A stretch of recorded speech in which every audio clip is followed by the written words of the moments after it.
नमस्कार दोस्तों, हमारे सामने प्रश्न है कि बहुलक क्या है।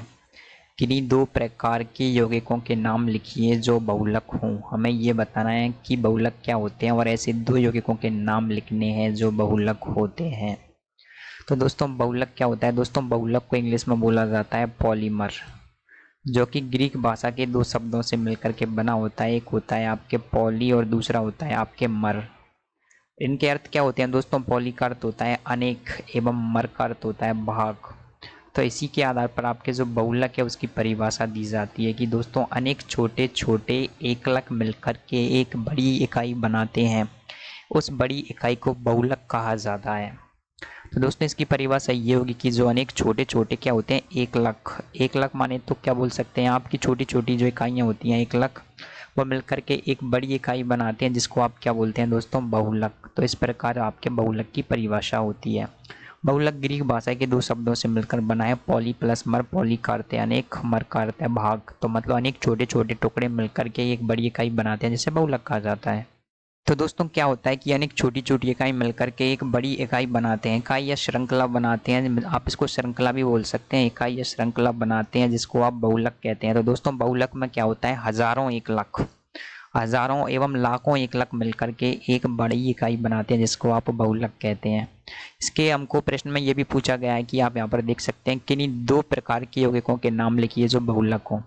तो दो प्रकार के यौगिक जो कि बहुलक हो, तो सबसे पहला यौगिक आपको प्रकृति में देखने को मिलता है। तो दोस्तों वो होता है कपास।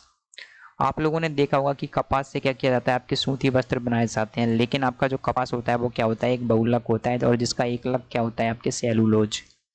कपास आपके एक प्राकृतिक बहुलक है जिसमें क्या होता है आपके जो सेलुलोज है वो क्या होता है दोस्तों आपके एकलक होता है। इसके जो अनेक सेलुलोज की इकाइयां मिलकर के एक बड़ी इकाई बनाते हैं जिसको आप क्या बोलते हैं कपास। मतलब कि सेलुलोज है वो क्या हो आपके हो जाएगा एकलक और कपास क्या हो जाएगा आपके बहुलक। तो पहला एग्जाम्पल आ जाएगा कपास। दूसरा एग्जाम्पल आप लिखना चाहें दोस्तों तो वो होता है आपके ऊन।